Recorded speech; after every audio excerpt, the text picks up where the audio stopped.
Remblong mobil yang dikemudikan seorang wanita nyaris tak berbentuk akibat ditabrak dump truk yang keluar dari gerbang tol Cilegon Timur, Kota Cilegon, Banten.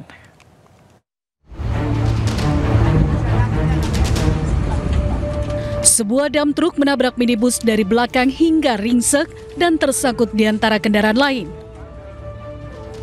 Pengemudi minibus wanita yang terluka dievakuasi petugas tol bersama Satlantas Polres Cilegon. Korban dibawa ke RSUD Kota Cilegon untuk mendapatkan perawatan medis. Kecelakaan beruntun melibatkan 3 kendaraan, yaitu dump truk, minibus, dan truk trailer terjadi di eksit tol Cilegon Timur. Kecelakaan bermula saat dump truk mengalami remblong, menabrak minibus, hingga terjepit di antara truk trailer yang ada di depannya. Ya emang remnya nyelonong, remnya nggak ada rem, blong. Kondisi lalu lintasnya lagi ngerayap atau seperti apa? Lagi ngerayap, lagi macet. Jadi bapak bawa dump truck ini remnya blong gitu? Iya. Ngebut? Enggak, masuk keluar tol ngebut. Kasus kecelakaan ini ditangani Satlantas Polres Serang Kota. Seluruh pengemudi beserta kendaraan yang terlibat kecelakaan dibawa petugas dari lokasi kejadian. Dari Cilegon, Banten, Iskandar Nasution, iNews melaporkan. Pencarian korban ambruknya pondok pesantren Al-Khozini selesai, seluruh korban telah ditemukan. Salah satu orang tua korban, Abdul Wahid yang juga alumni pondok pesantren Al-Khozini berharap anaknya bisa segera teridentifikasi.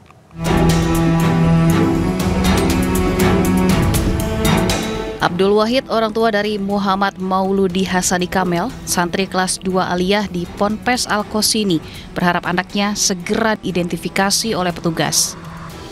Abdul Wahid juga kehilangan cucu keponakannya yang juga mondok di pesantren tersebut. Sebelum kejadian, anaknya sempat pulang ke rumah, sangat ceria dan sering tertawa, nampak bahagia dan berniat menabung untuk beli ponsel baru. Abdul Wahid yang juga merupakan alumni dari Ponpes Al-Khozini Buduran Sidoarjo ini juga menyebut pihak keluarga telah menyerahkan beberapa dokumen tambahan untuk membantu memudahkan petugas DVI Polda Jatim dalam proses identifikasi. Saya pengen hasil otopsi ini cepat terselesaikan dulu aja, Mas. Biar ibunya soalnya nangis terus ya. Al-Khozini itu pondok lawas, Mas. Pondok tua ya, Pak? Iya, pondok tua. Jadi banyak menelukan ulama-ulama besar. Di rumah itu guru-guru saya juga alumni sana ya. Saat ini pihak keluarga sudah ikhlas dan tabah sembari berupaya untuk mencari tahu informasi lanjut terkait proses evakuasi yang masih berlangsung. Dari Surabaya, Jawa Timur, Rahmat Ilyasan, iNews melaporkan. Hari ke-9 pasca tragedi ambruknya Ponpes di Sidoarjo, 67 santri korban tewas telah dievakuasi, 104 santri selamat. Tim SAR gabungan juga telah membersihkan puing bekas reruntuhan. Upaya pencarian dan evakuasi korban hari ini.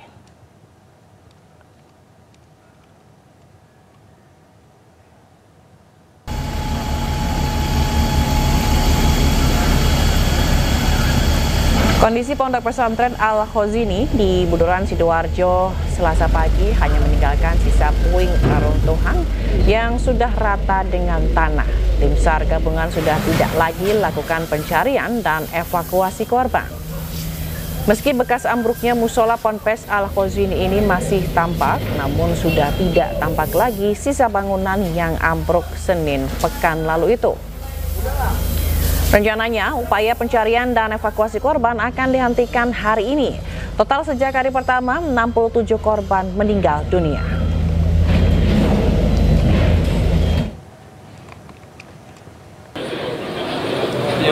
Sementara itu, setelah seluruh korban ditemukan, tim SAR gabungan resmi menutup proses operasi pencarian dan pertolongan korban ambruknya musola Ponpes Al-Khozini di Sidoarjo, Jawa Timur. Basarnas menyebut 67 santri tewas sudah dievakuasi, sementara 104 lainnya selamat. Dengan ditutupnya proses pencarian dan pertolongan sudah dihentikan oleh tim SAR, proses selanjutnya akan dilakukan oleh BNPB. kita bersinergi, kita bekerja, teman-teman melihat dan mempublikasikan kepada masyarakat, sehingga kegiatan yang telah dilaksanakan sejak tanggal 29 September dan hari ini masuk di hari ke-9, kita telah menyelesaikan pelaksanaan operasi pencarian dan pertolongan terhadap korban. Dan kita juga telah bisa memindahkan seluruh material bangunan yang runtuh. Nanti setelah ini teman-teman bisa kita bersama-sama menyaksikan bahwa bagaimana kondisi bangunan yang runtuh pada saat kita ambil gambar melalui drone, dan saat ini kita telah menyelesaikan kegiatan itu. Terus saya sampaikan kepada teman-teman bahwa apa yang kita tutup pada hari ini sebenarnya di koridor pencarian dan pertolongan. Tentunya terkait dengan apa yang nanti akan ditindaklanjuti, teman-teman bisa monitor perkembangan. Yang pasti pada saat Badan SAR Nasional selesai melaksanakan tugas di sini masih disupervisi langsung oleh BNPB. Jadi itu yang ingin saya sampaikan kepada teman-teman. Terima kasih atas sinerginya selama ini. Perjuangan tim evakuasi melakukan pencarian korban ambruknya Pondok Pesantren Al-Khozini di Sidoarjo, Jawa Timur berpacu dengan waktu. Evakuasi akhirnya menggunakan alat berat setelah dipastikan tidak ada tanda kehidupan dari bawah reruntuhan bangunan.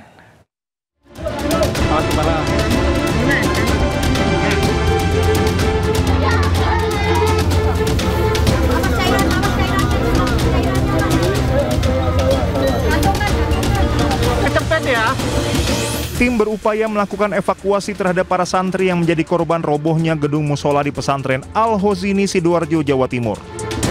Tanpa lelah, para petugas bekerja selama 24 jam bergantian berpacu dengan waktu menyisir sejumlah sektor yang menjadi titik korban tertimbun reruntuhan bangunan.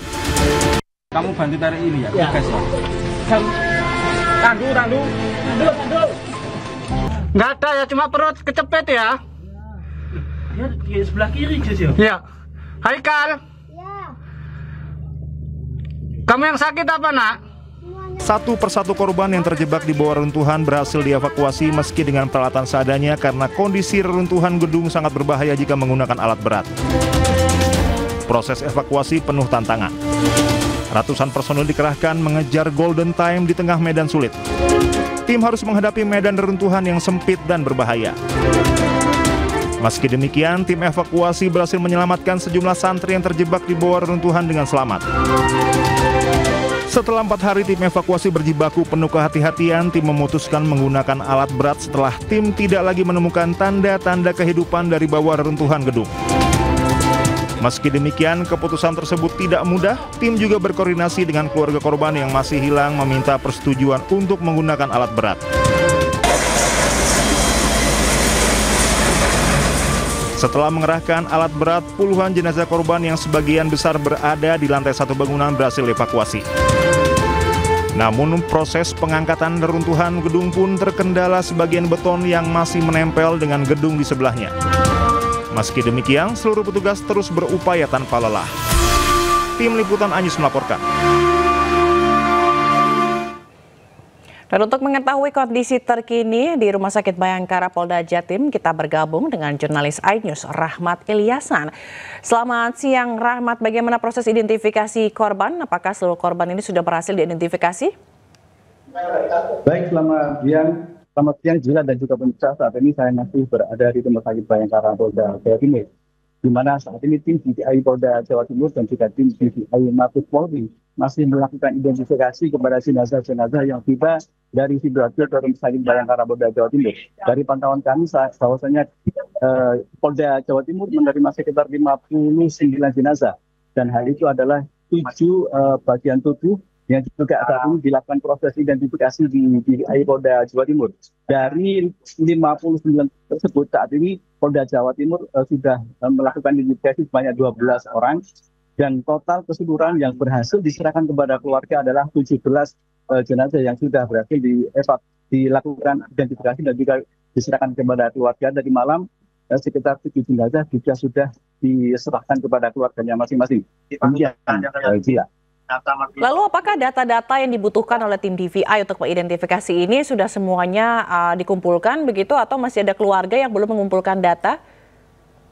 Baik, Zila, untuk data-data sendiri sejak peristiwa kemarin tidak pencarian korban yang ada di Ponpes sudah diserahkan kepada tim DVI Polda Jawa Timur. Sekitar 57 data antemortem yang diberikan kepada tim DVI Polda Jawa Timur dari keluarga, termasuk adanya adalah struktur gigi, foto terakhir, dan juga data-data lainnya yang bisa untuk mencocokkan rekonsiliasi antara data postmortem dan juga data antemortem. Demikian, Gila. Baik, lalu adanya temuan body part, beberapa potongan tubuh, ini apakah sudah teridentifikasi?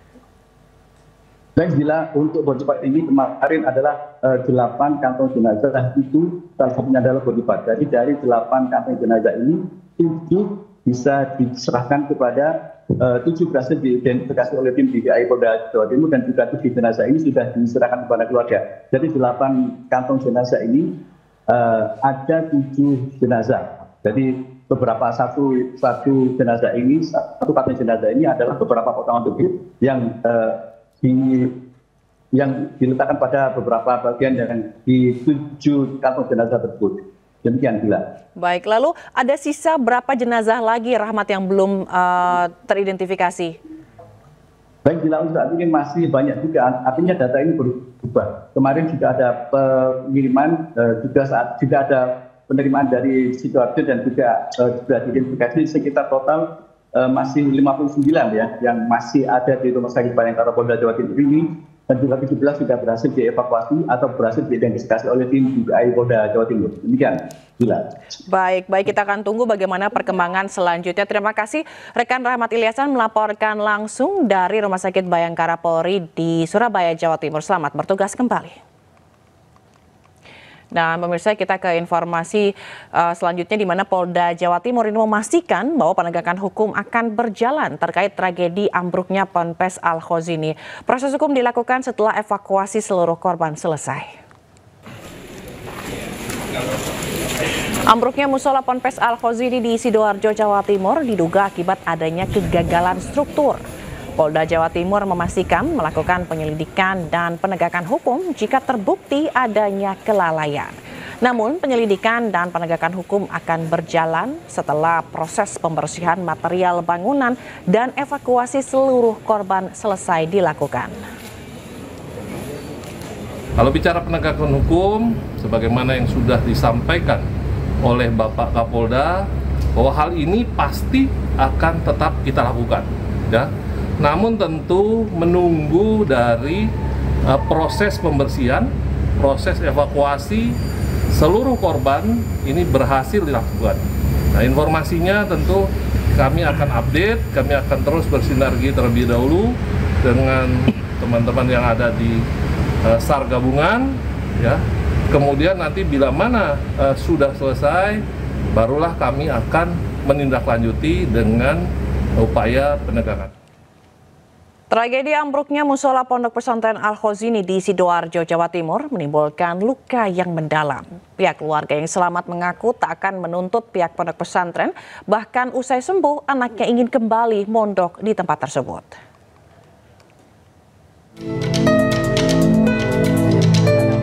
Syaiful Rosi Abdillah, 15 tahun, salah satu korban selamat tragedi ambruknya musola Pondok Pesantren Al-Khozini di Sidoarjo, Jawa Timur masih tergolek lemas di Rumah Sakit Umum Daerah Sidoarjo.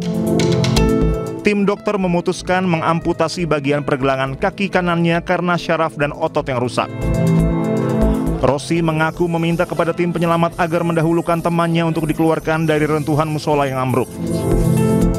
Setelah temannya berhasil diselamatkan, kemudian ada 2 orang penyelamat masuk dan mengebor cor-coran yang ada di kaki Rosi agar bisa diangkat dan kemudian dibawa keluar dari reruntuhan dengan selamat. Meski anaknya menjadi korban ambruknya musola Pondok Pesantren, Idrus, orang tua Rosi, memastikan tidak akan melayangkan gugatan hukum kepada pihak pondok pesantren. Idrus ikhlas dengan insiden yang hampir merenggut nyawa anaknya tersebut. Antren atau enggak, Pak?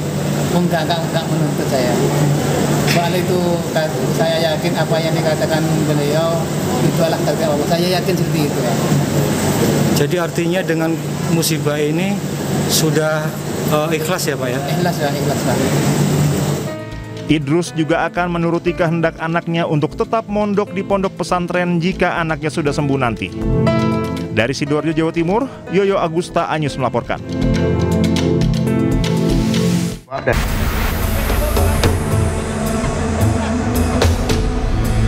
Salah satu korban selamat tragedi ambruknya Ponpes Al-Khozini, Nur Ahmad, harus menjalani operasi amputasi lengan kiri di lokasi runtuhan. Saat proses evakuasi, Nur Ahmad dalam posisi sulit dengan tangan kirinya tertimpa bongkahan beton musola yang ambruk. Operasi pun dilakukan di bawah reruntuhan bangunan oleh dokter dari TNI, Dr. Aaron Franklin, di bawah supervisi Dr. Laruna, spesialis ortopedi dan traumatologi, RSUD Noto Puro Sidoarjo. Usai operasi dan dievakuasi, kondisi Nur Ahmad pun stabil. Nur Ahmad pun menceritakan detik-detik keruntuhan bangunan menimpanya. Sholat atau gimana? Lagi sholat. Rokaat keberapa ingat nggak? Rokaat kedua. Sempat dengar ada gemuruh atau suara apa? Langsung jatuh. Waktu itu sempat mau melarikan diri, menyelamatkan diri atau gimana? Gak bisa. Gak bisa. Saya kena Sementara itu, Dr. Aaron Franklin menyebut bahwa operasi amputasi di lokasi terpaksa dilakukan di lokasi reruntuhan. Keputusan itu diambil usai mempertimbangkan resiko keselamatan. Ketika saya masuk ke dalam, itu memang medannya cukup sulit karena harus merayap, tingginya mungkin sekitar 20 atau 50 cm, jadi kita harus merayap ke dalam. Begitu kita sampai ke lokasi di mana korban berada itu, masih sempat kita berkomunikasi dengan korban. Kita sampaikan tujuan bahwa ini harus dilaksanakan potongan, dan memang pasien sudah tidak tahan lagi sehingga bantu kami tolong demikian. Dengan semua persiapan yang sudah kita berikan, semua perhitungan yang kita laksanakan, pemberian bius sehingga pasien tidak nyeri, sehingga kita laksanakan. Saat ini Nur Ahmad masih mencari pemulihan dari RSUD Noto Puro Sidoarjo. Sementara itu, 67 santri tewas sudah dievakuasi oleh tim SAR gabungan. Dari Sidoarjo, Jawa Timur, Nur Syafii, iNews melaporkan. Ya pemirsa, 4 bangunan semi permanen yang dijadikan tempat usaha dan tempat tinggal di Setiabudi, Jakarta Selatan pagi tadi ludes terbakar. Dugaan sementara api dipicu kebocoran selangkas LPG warga yang sedang memasak. Orang ini tadi mau masuk tapi meledak. Apa meledak?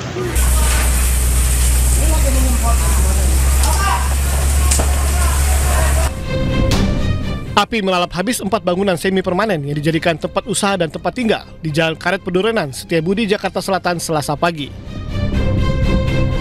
Banyaknya barang yang mudah terbakar membuat api dengan cepat membesar dan meluas ke bangunan di sebelahnya.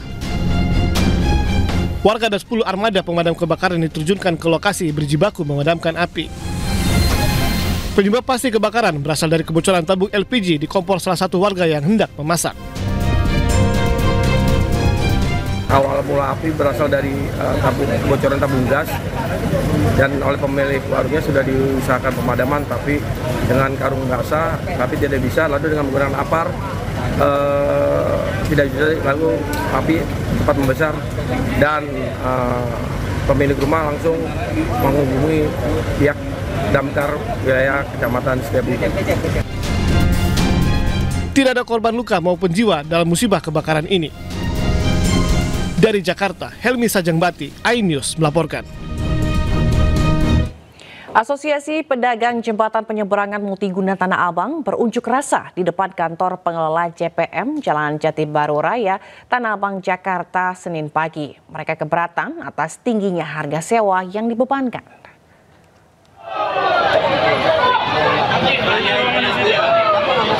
Para pedagang menyuarakan keresahan mereka akibat sepinya pembeli di JPM Tanah Abang dan aturan baru dari PT Mirati sebagai pengelola baru JPM. Masa aksi sempat terlibat dorong-dorongan dengan aparat kepolisian yang berjaga. Masa menolak berdiskusi secara tertutup dengan pihak PT Mirati.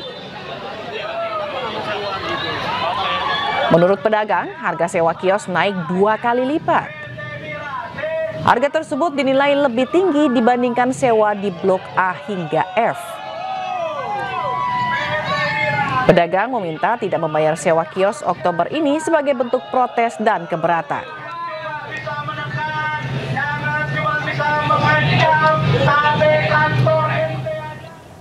Unjuk rasa tolak eksekusi rumah adat Tongkonan yang berusia 300 tahun di Pengadilan Negeri Makale, Tanah Toraja, Sulawesi Selatan berakhir ricuh. Masa terlibat bentrok dengan polisi.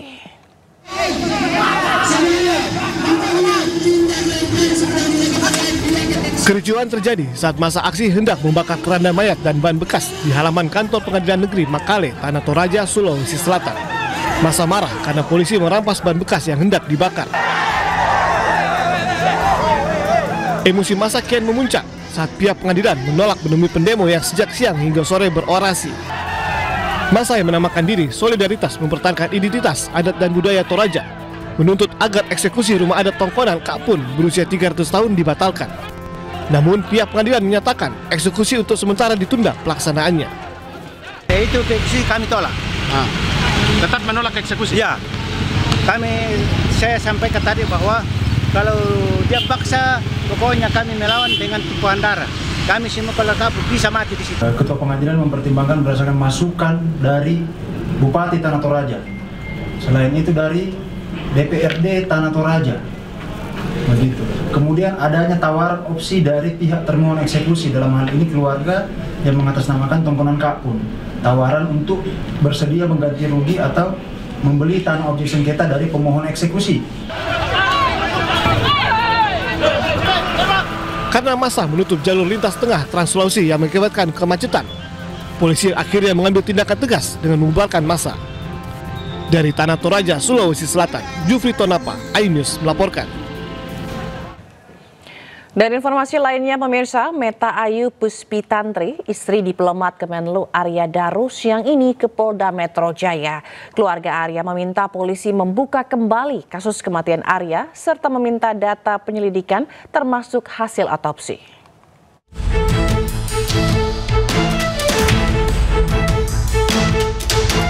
Hingga saat ini penyebab kematian diplomat muda Arya Daru Pangayunan masih menjadi misteri.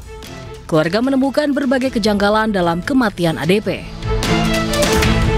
Meta Ayu Puspitantri, istri ADP, menceritakan soal aplikasi WhatsApp Arya Daru yang tiba-tiba centang 2 setelah ponselnya dinyatakan hilang. Selain itu, akun Instagram Arya pernah tiba-tiba aktif, padahal sebelumnya tidak bisa diakses.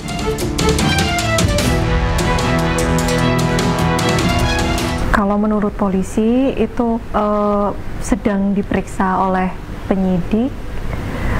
Komputernya yang ada di kantor yang masih connect dengan WhatsApp-nya. Oke. Itu ada yang saya lupa menyampaikan ke saya siapa itu, kok IG-nya aktif.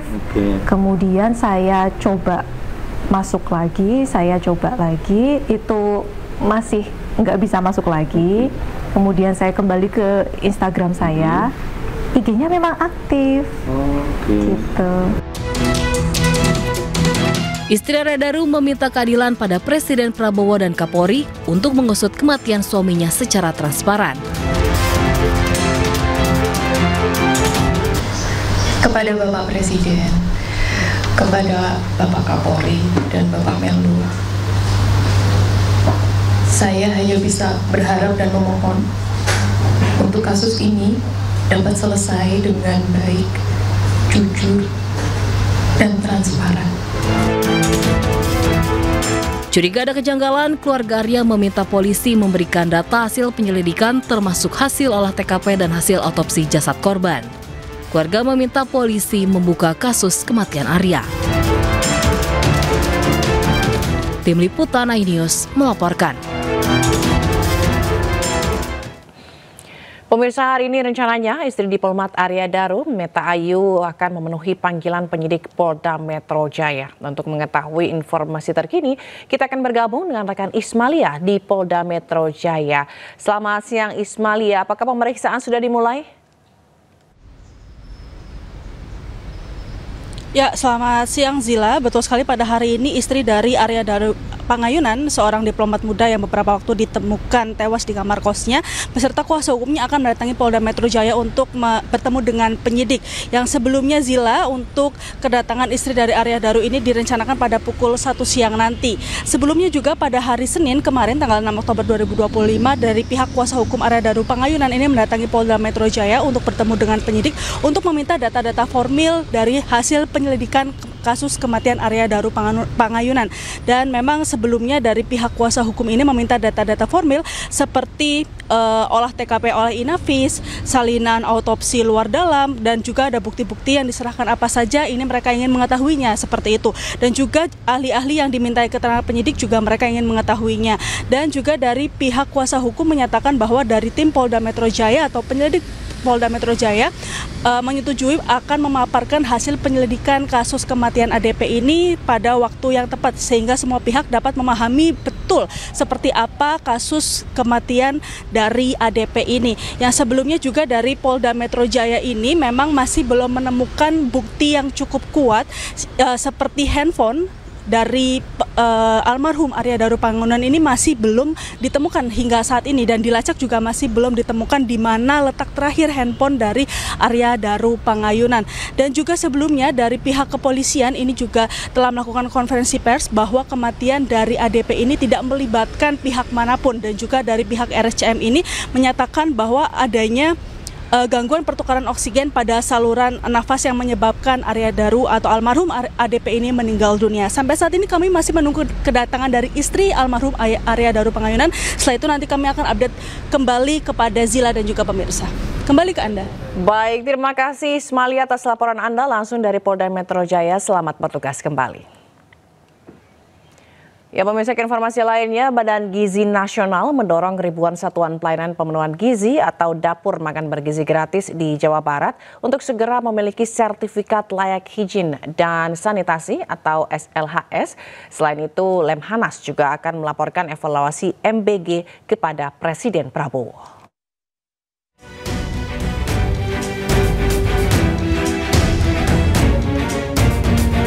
Badan Gizi Nasional mendorong sebanyak 2.600 satuan pelayanan pemenuhan gizi atau dapur makan bergizi gratis di Jawa Barat untuk segera memiliki sertifikat layak higien dan sanitasi atau SLHS agar dapat memenuhi standar operasional prosedur. Badan Gizi Nasional juga akan mempercepat proses pelatihan pekerja di dapur MBG agar dapat memenuhi standar. Selain itu, Wakil Kepala Badan Gizi Nasional juga menyebut bagi dapur MBG yang dihentikan sementara akan menunggu hasil investigasi dari kepolisian. Menunggu hasil investigasi ya. Hasil investigasi menyeluruh itu satu, laporan hasil laboratorium ya, kandungan apa yang ada di dalam makanan tersebut. Kemudian kami juga secara internal melakukan investigasi oleh Divisi Pemantauan dan Pengawasan. Fasilitasnya bagaimana? Sementara Lembaga Ketahanan Nasional atau Lemhanas akan melaporkan evaluasi MBG kepada Presiden Prabowo. Di samping itu, Lemhanas meminta BGN untuk evaluasi tata kelola MBG di Indonesia.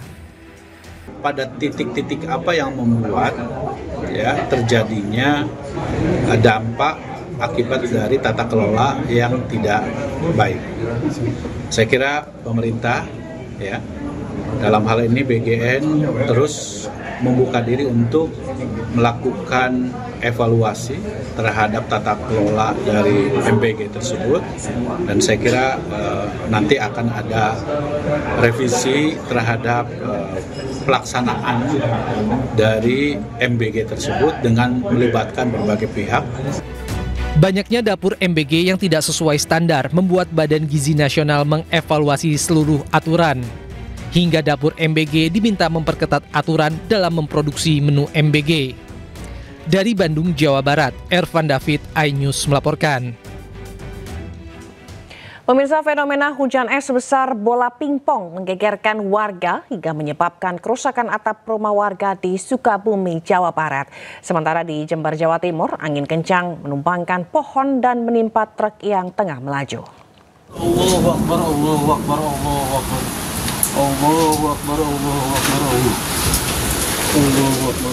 Warga panik saat melihat hujan es ukuran bola pingpong berjatuhan menimpa atap rumah di kawasan Desa Berkada, Bojonggaling, Bojonggenteng, Kabupaten Sukabumi. Tidak hanya itu, hujan deras dan angin kencang juga menyertai fenomena alam ini selama 1 jam. Akibatnya 52 atap rumah warga rusak serta sejumlah pohon tumbang. Hasil pendataan fenomena cuaca ekstrim ini juga menerjang Kecamatan Parakan Salak dan Parung Kuda, sehingga warga diimbau waspada terhadap potensi cuaca ekstrim terutama di wilayah perbukitan dan dataran terbuka. Hujan deras dan angin kencang juga melanda Jember, Jawa Timur, hingga menyebabkan atap rumah berhamburan dan sejumlah pohon tumbang. Salah satunya pohon besar di Jalan Raya Tanggul yang tumbang hingga menimpa truk yang sedang melaju. Sementara itu, atap kantor Kelurahan Sempusari juga berhamburan karena terpaan angin kencang. Meski tidak ada korban jiwa, namun kerugian ditaksir hingga ratusan juta rupiah. Tim Liputan iNews melaporkan. Demo ribuan penambang rakyat di depan kantor PT Timah Kota Pangkal Pinang berlangsung ricuh. Kericuhan ini terjadi bersamaan dengan hadirnya Presiden Prabowo Subianto di smelter Timah.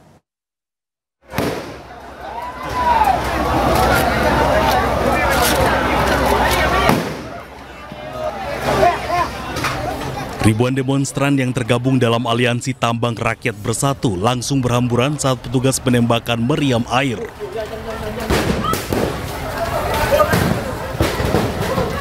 Suasana semakin memanas saat petugas berulang kali menembakkan gas air mata untuk membubarkan kerumunan massa. Massa yang emosi juga sempat merusak pagar PT Timah serta sejumlah fasilitas umum.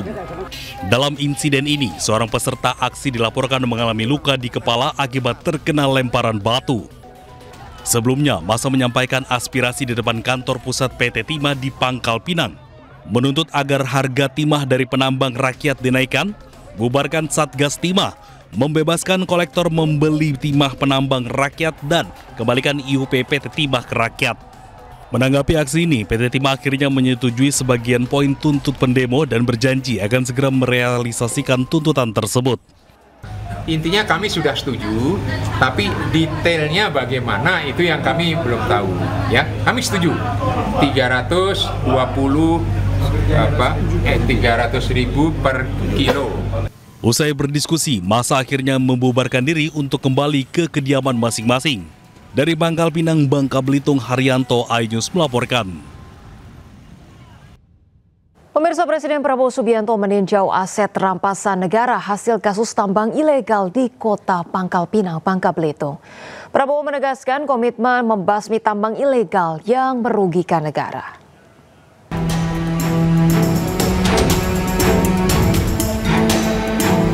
Presiden didampingi oleh Jaksa Agung, Panglima TNI dan sejumlah pejabat terkait menyaksikan langsung penyerahan 6 smelter hasil sitaan negara.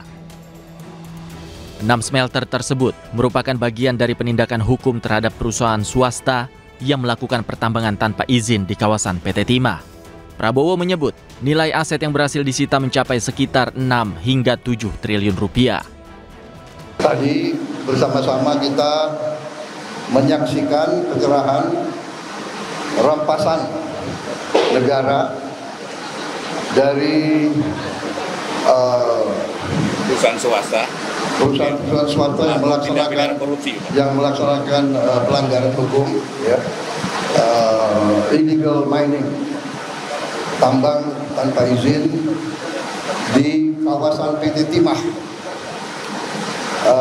dan yang terlibat sudah dihukum dan pihak berwajib, kejaksaan juga sudah menyita 6 smelter. Praktek haram pertambangan ilegal tersebut telah menyebabkan kerugian negara mencapai 300 triliun rupiah. Dari Pangkal Pinang, Bangka Belitung, Jen Cahyani, Damar Wicaksono, iNews melaporkan.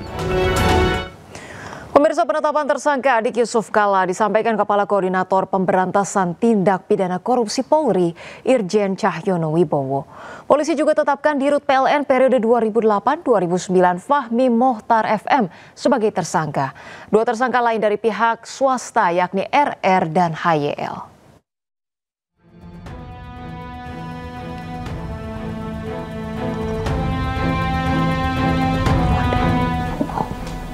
Terima kasih.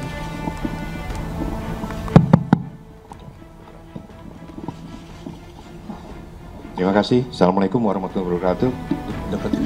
Selamat siang, salam sejahtera bagi kita semua. Penetapan tersangka Adik Yusuf Kalla disampaikan Kepala Koordinator Pemberantasan Tindak Pidana Korupsi Polri, Irjen Cahyono Wibowo. Polisi juga tetapkan Dirut PLN periode 2008-2009 Fahmi Mohtar FM sebagai tersangka. Dua tersangka lain dari pihak swasta yakni RR dan HYL.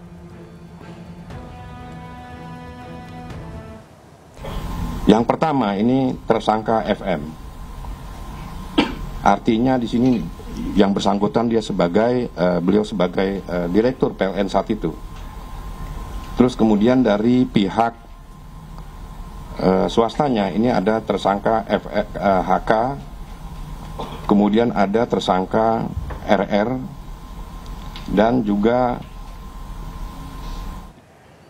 Kita ke informasi lainnya, pemirsa. Pemprov Jakarta berencana memindahkan patung Jenderal Sudirman. Pemindahan ini untuk mengembangkan kawasan berorientasi transit di Stasiun Duku Atas.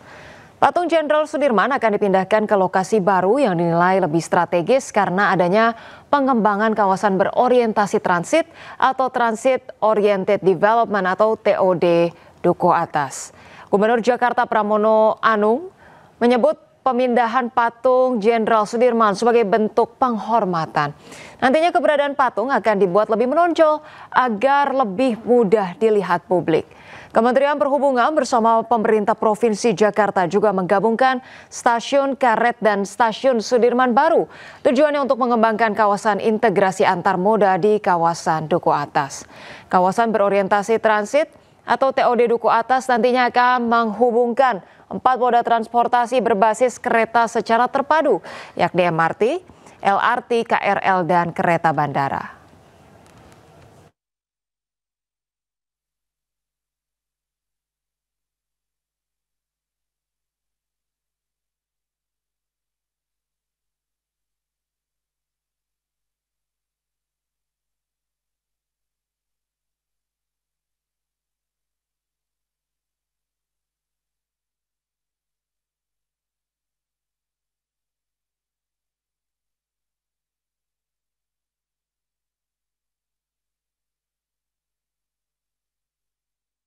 Ya, pemirsa, wacana menggabungkan stasiun ini untuk selengkapnya kita akan tanyakan ke jurnalis iNews Amrina Rida di stasiun BNI City.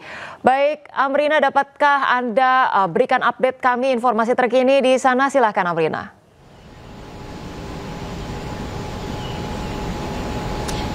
Iya, Ocha dan juga pemirsa, benar sekali tadi seperti yang Ocha sampaikan bahwa pihak Pemprov DKI Jakarta ini akan membangun kawasan berorientasi transit di Stasiun Duku Atas ataupun juga di kawasan Duku Atas, dan salah satu nantinya yang akan dilakukan adalah mengintegrasikan antara stasiun BNI City ataupun juga stasiun Sudirman baru dengan stasiun KRL, stasiun Karet. Nah, salah satu alasan mengapa dilakukan adanya penggabungan ataupun juga integrasi ini karena lokasi dari kedua stasiun ini yang memang terlalu dekat untuk menjadi dua KRL yang berbeda. Nah, kita akan tunjukkan terlebih dahulu. Ini visual kita bisa melihat, Ocha, bahwa tepat di belakang kami ini adalah terlihat ada peron yang merupakan peron dari stasiun Karet. Sementara kami sekarang berada di peron stasiun Sudirman Baru. Jadi memang lokasi dari kedua stasiun ini dekat sekali, hanya kurang dari 700 meter sehingga bisa dikatakan sangat dekat macet dan tidak begitu efektif begitu ya untuk menaik turunkan penumpang di dua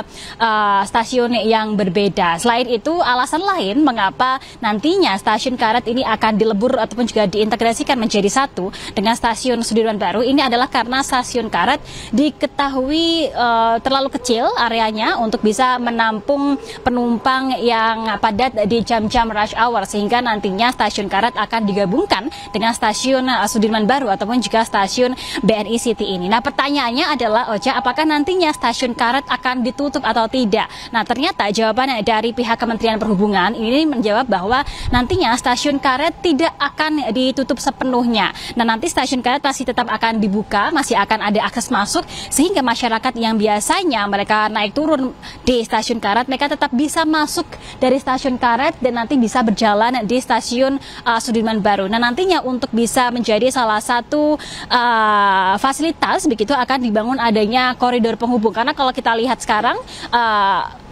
Ocha, bahwa sekarang memang tidak ada penghubung antara stasiun Karet dengan stasiun Sudirman Baru, sehingga nanti akan dibangun koridor penghubung sehingga masyarakat bisa mengakses dari stasiun Karet ini. Dan nanti ketika integrasi sudah berlangsung, maka untuk semua aktivitas naik turun penumpang akan dilakukan sepenuhnya di stasiun Sudirman Baru ini. Nah, Ocha dan juga pemirsa, untuk saat ini integrasi masih belum dilakukan, dan informasi yang kami dapatkan integrasi ini nanti akan dimulai pada awal ataupun juga pada bulan November, dan tentunya kita akan melihat bagaimana nanti kawasan Duku Atas menjadi kawasan berorientasi transit. Tentunya kita harapkan agar pembangunannya ini menjadi bangunan yang bermanfaat bagi masyarakat umum. Sementara demikian, Ocha, kembali ke Anda. Baik, terima kasih Amrina Rida melaporkan langsung dari stasiun BNI City Jakarta. Selamat bertugas kembali. Pemirsa, sebagai lembaga kepercayaan publik, sebuah bank nasional menggelar rapat umum pemegang saham luar biasa menetapkan susunan direksi. Penetapan ini sebagai langkah mempercepat transformasi dan memperkuat posisi perseroan di industri perbankan nasional.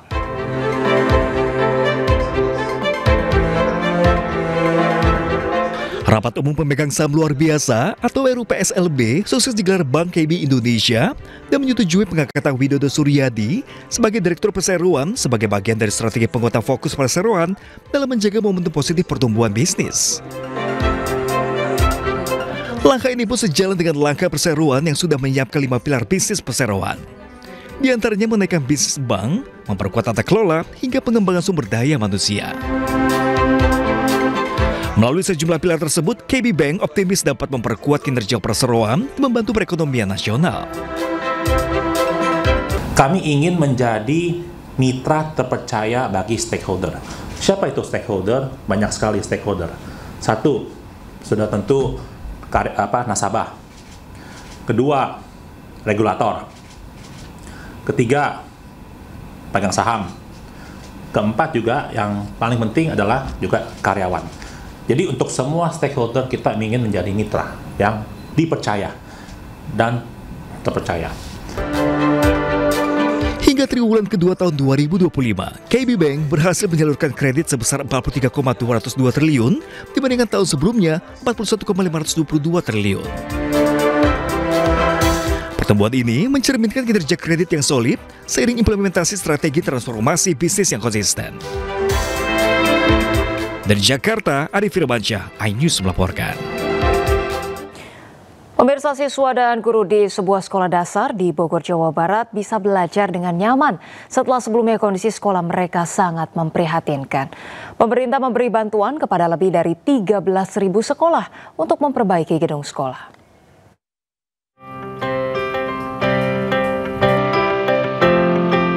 Inilah bangunan SD Negeri Lewi Batu 2 dan 3 di Kecamatan Rumpin, Kabupaten Bogor, Jawa Barat yang saat ini sedang direnovasi oleh Kementerian Pendidikan Dasar dan Menengah Republik Indonesia. Sebelumnya, kondisi sekolah sangat memprihatinkan. Atap bocor dan nyaris ambruk, lantai tidak layak, bangku rusak, dinding rapuh, dan minim fasilitas belajar. Kini dengan dana 3,1 miliar rupiah yang diterima, pihak sekolah memperbaiki seluruh bagian sekolah dan menambah 6 ruang kelas. Bahkan mereka menambah 1 lantai, dari sebelumnya 2 lantai menjadi 3 lantai. Kondisi sekolah sudah pasti saat itu sangat memprihatinkan. kondisi genteng bocor, plafon ambruk, meja bangku juga tidak memadai, bahkan siswa belajar banyak sekali di luar sekolah, artinya di halaman dan sebagainya. Antusias masyarakat tumbuh 100%, wah bahwa Lebih Batu SD Lebih Batu itu betul-betul akan dibangun. Ternyata apa yang disampaikan oleh Pak Menteri ini realisasinya. Para siswa pun mengaku senang karena mereka bisa belajar secara lebih aman dan nyaman. Dan nyaman. Sementara belajar di rumah guru di alas lantai. Ini sangat nyaman dan bisa nanti belajar semangat sekolahnya. Revitalisasi sekolah oleh Kemendikdasmen adalah program prioritas nasional untuk memperbaiki dan mengembangkan sarana prasarana sekolah. Ada 13.834 sekolah yang ditargetkan menerima manfaat dengan total dana 16,9 triliun rupiah. Dari Bogor, Jawa Barat, Iwan Setiawan, iNews melaporkan. Pemirsa, aliran Kali Rawabuntu, Tangerang Selatan, Banten mendadak berwarna merah. Belum diketahui penyebab tercemarnya air yang kini masih diteliti di Laboratorium Dinas Lingkungan Hidup. Ini kali di Ciater tiba-tiba berubah menjadi merah. Tadi setengah jam yang lalu masih normal-normal saja. Ada apa ini? Inilah video viral saat aliran Kali Rawabuntu, Tangerang Selatan, Banten tiba-tiba berwarna merah. Di Rawabuntu, warga sekitar dibuat kaget karena kondisi air biasanya berwarna coklat keruh. Dinas Lingkungan Hidup Tangerang Selatan yang mendapat laporan langsung mendatangi lokasi dan mengambil sampel air untuk diteliti di laboratorium. Dinas Lingkungan Hidup belum bisa memastikan penyebab merahnya air di aliran Kali Rawabuntu ini. jadi kita antisipasi untuk pengetesan ini ada 3 titik, di hulu, di tengah, sama di hilir nanti. Seperti itu. Jadi apakah kandungan yang airnya berwarna kemarin itu apa? Apakah dari pewarna tekstil atau mungkin dari obat ikan? Perubahan warna air kali tersebut berlangsung cepat. Kini air-airan Kali Rawabuntu kembali coklat keruh. Warga sekitar menduga adanya pembuangan limbah yang dikhawatirkan bisa berbahaya. Dari Tangerang Selatan, Banten, Nunung Purnomo, iNews melaporkan. Pemirsa, viral di media sosial, sejumlah murid-murid berteriak di pinggir sungai berarus deras meminta agar Presiden Prabowo membangun jembatan. Pelajar dari Nia Selatan, Sumatera itu mengatakan sangat tersiksa bila setiap hari harus bertaruh nyawa untuk berangkat ke sekolah.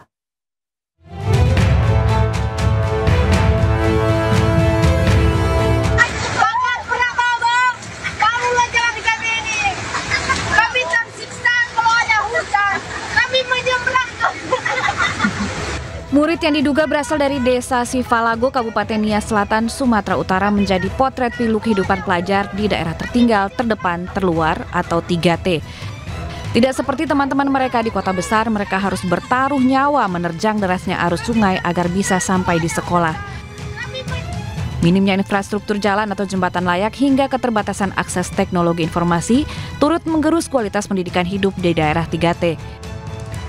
62 kabupaten di 17 provinsi Indonesia saat ini menjadi pekerjaan rumah pemerintah untuk mengejar pembangunan yang tertinggal.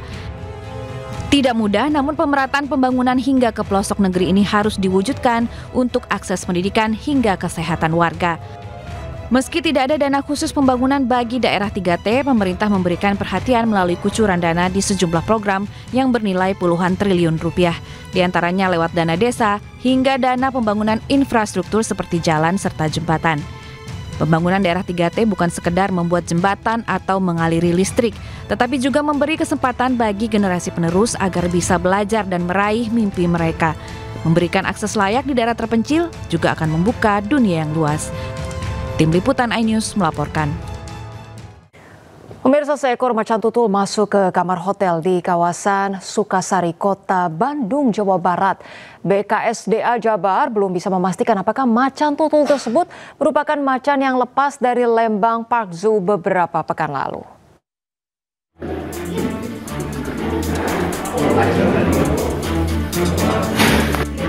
Inilah kemunculan seekor macan tutul yang masuk dan berada di lantai 2 hotel di kawasan Sukasari, Kota Bandung, Jawa Barat, Senin pagi. Pengelola hotel yang mengetahui dengan kemunculan seekor macan tutul langsung melaporkan ke petugas pemadam kebakaran Kota Bandung. Tak berselang lama, pemadam kebakaran, polisi, serta petugas dari Balai Konservasi Sumber Daya Alam Jawa Barat datang ke lokasi untuk mengevakuasi macan tersebut. Petugas gabungan sempat alami kesulitan untuk mengevakuasi macan tutul tersebut dikarenakan berada di lantai 2 dan kondisi macan tersebut agresif. Dibutuhkan waktu lebih dari 3 jam petugas untuk mengevakuasi macan tersebut dengan terlebih dahulu dibius. Evakuasi berlangsung selama 3 jam. Untuk kesulitan karena ini ada di lantai 2, jadi untuk evakuasinya cukup rumit. Usai berhasil dievakuasi, macan tersebut kemudian dibawa ke Lembang Park Zoo untuk diobservasi. Observasi terlebih dahulu karena bagaimanapun ini satwa liar, dia pun akan mengalami stres sama seperti kita ya. Jadi akan diobservasi terlebih dahulu, setelah diobservasi direncanakan sesuai arahan pimpinan, kita akan lakukan rehabilitasi sementara. Setelah dilakukan observasi, macan tutul Jawa tersebut direhabilitasi sementara di Pusat Penyelamatan Satwa Cikananga di Sukabumi, Jawa Barat. Dari Bandung, Jawa Barat, Juhpita Melana, iNews melaporkan. 1,4 juta orang membanjiri kota Amsterdam, Belanda, mendukung pembebasan aktivis global Sumut Flotilla yang ditahan Zionis Israel. Aksi pro-Palestina juga berlangsung di sejumlah negara lain.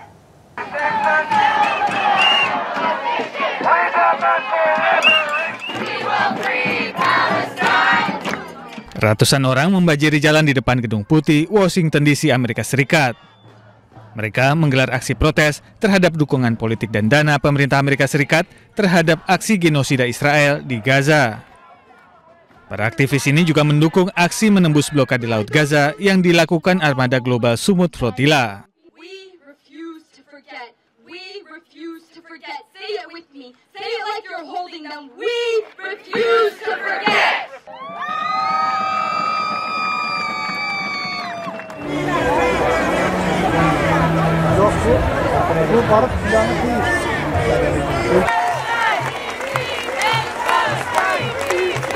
Mengenakan pakaian serba merah, 250.000 pendukung Palestina membanjiri kota Amsterdam, Belanda. Mereka menuntut pemerintah Belanda untuk memutuskan semua hubungan dengan Zionis Israel. Para pengunjuk rasa juga menuduh pemerintah Belanda terlibat dalam aksi genosida di Gaza dengan mengekspor suku cadang jet tempur F-35 ke Israel.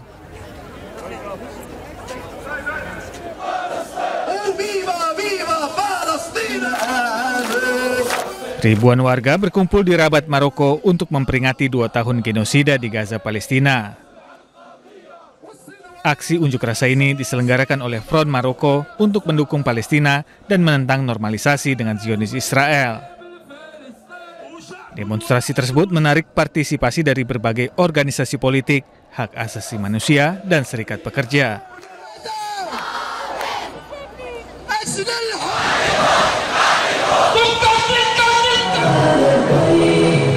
Sementara itu, ribuan warga di Karachi, Pakistan turun ke jalan mendukung aksi global Sumut Flotilla. Massa juga mengutuk aksi intersepsi Israel terhadap misi bantuan dan penahanan para aktivis global Sumut Flotilla. Pendukung Jamaat Islami Pakistan membawa beragam spanduk yang mengecam aksi brutal penjajah Israel.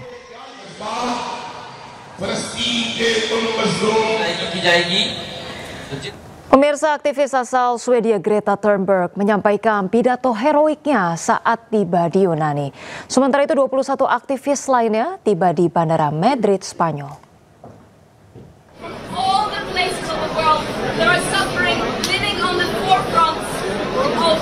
Setelah dideportasi dari Israel, aktivis iklim Swedia Greta Thunberg tiba di Yunani pada hari Senin. Greta dan 70 orang dari berbagai negara telah dibebaskan dari penahanan penjajah.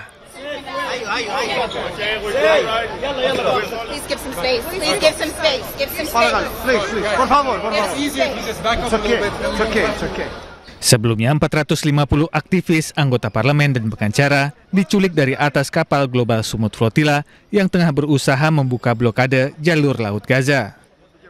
Penjajah Israel diketahui memblokade jalur laut Gaza sejak pejuang Hamas memegang kendali atas Gaza pada tahun 2007. I could talk for a very long time about our mistreatment and abuses in our imprisonment, trust me, but that is not the story. What happened here was that Israel, while continuing to worsen and escalate their genocide and mass destruction with genocidal intent, attempting to erase an entire population, an entire nation in front of our very eyes.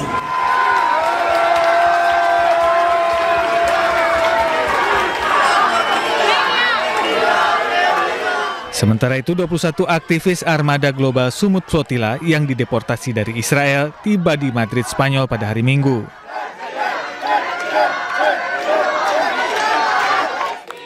Para aktivis disambut kerabat, jurnalis, dan puluhan pendukung yang mengibarkan bendera Palestina di Bandara Madrid. Selama penahanan, para aktivis kemanusiaan ini dilarang tidur, dianiaya, bahkan dilecehkan oleh aparat Zionis Israel.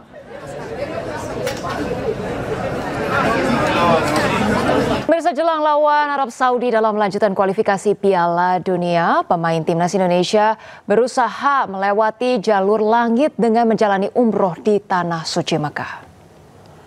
Dan pemirsa, informasi ini sekaligus menutup iNews siang hari ini. Pemirsa, temukan informasi-informasi terbaru lainnya di www.inews.id.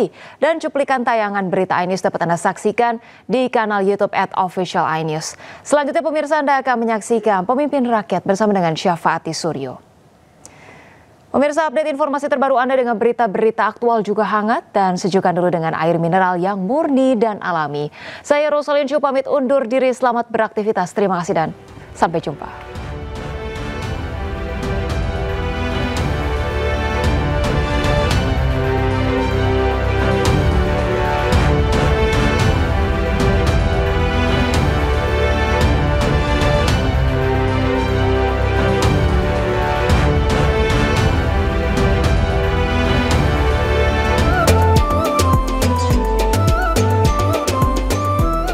Rizky Ridho membagikan dalam laman pribadinya. Ia dan Beckham Putra serta Nadeo Argawinata menyempatkan pelaksanaan umroh dengan mengenakan pakaian ihram. Selain persiapan teknis, jalur langit ditempuh semoga kemenangan diraih timnas Indonesia.